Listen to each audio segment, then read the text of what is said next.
Every giant club has a legend. Real Madrid has Di Stefano, Manchester United has Best, but Barcelona has a man whose impact was so physical, so overwhelming, that they had to build a 100,000-seat cathedral just to contain the crowds. His name was László Kubala. He is the only player in the club's history to have a statue unveiled while he was still alive to see it. But the bronze doesn't tell the full story. It doesn't tell you about the night he escaped the Iron Curtain dressed as a Soviet soldier. It doesn't tell you about the fever that saved him from a plane crash, and it certainly doesn't tell you about the mysterious telegram that changed the entire history of the World Cup. Born in Budapest to a mix of Slovak, Polish and Hungarian heritage, Kubala called himself a cosmopolitan, a citizen of nowhere and everywhere.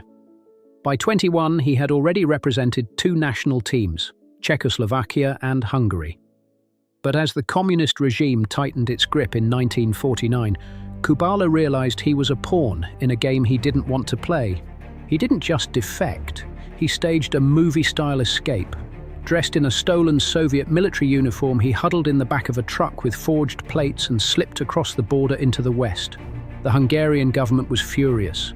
They branded him a criminal and a traitor, successfully lobbying FIFA to ban him from professional football for life. Stateless and banned, Kubala refused to quit. He formed Hungaria, a team of fellow refugees and defectors. They were nomads, playing exhibition matches across Europe just to buy food and fuel. It was during this period of exile that fate decided he was too important to die, May 1949. The Grande Torino, the greatest team on earth, invited Kubala to join them for a testimonial match in Lisbon. It was the break he needed. He was ready to board the flight, but on the eve of the journey, his young son Branko developed a sudden, terrifying fever. Kubala stayed behind to watch over the boy. That plane crashed into the Superga Basilica in a thick fog.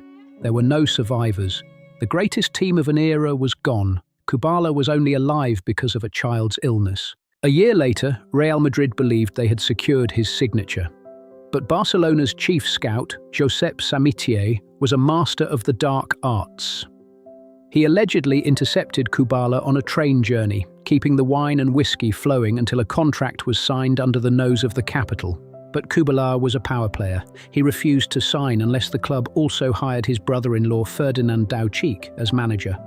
Barcelona agreed, and the family duo rewarded them with the legendary 5 Cups season in 1952.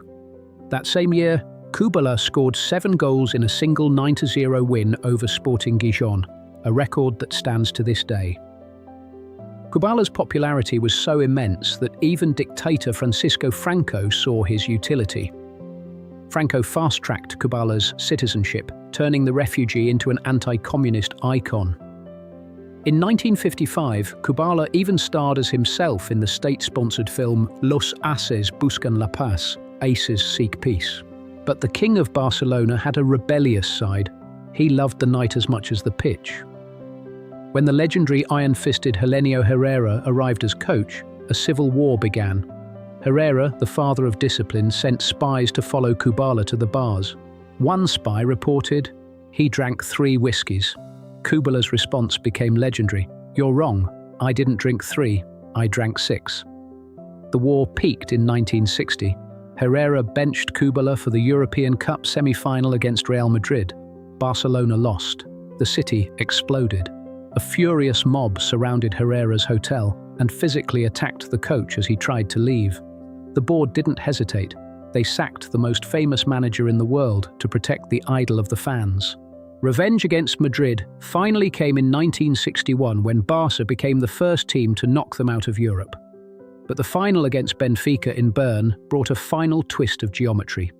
The goalposts at the Wankdorf Stadium were square. Barcelona hit the woodwork 4 times. Each time the ball struck the flat edge of the square posts and bounced out. If the posts had been round, those balls would have deflected in. Kubala was defeated by a goal frame. Fate had played another game in 1954.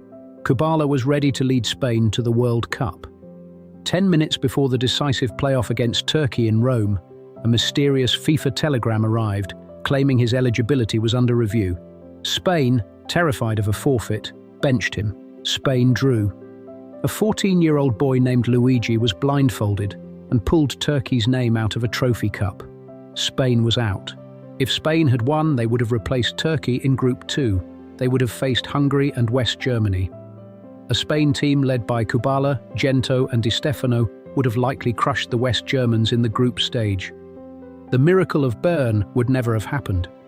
West Germany's rise would have been smothered, and either the mighty Magyars or Kubala's Spain would have ruled the world. A single piece of paper changed the destiny of 3 nations. The final irony? He eventually made it to the World Cup in 1978 as the manager of Spain. He remains the only man to represent 3 FIFA nations but never play a single minute of a World Cup. His true legacy was captured in his 1961 farewell match. His greatest rivals, Real Madrid legends Alfredo Di Stefano and Ferenc Puskás, did the unthinkable. They put on the Barcelona shirt to play alongside him. It is one of the only times in history the white legends of Madrid wore the Blaugrana. László Kubala, the man who outran a revolution, survived a tragedy and built a home for 100,000 people, simply because he had nowhere else to go. This has been the Library of Football. If you enjoyed this journey through the archives, hit subscribe and let us know in the comments. Would Spain have won the 1954 World Cup if Kubala had played?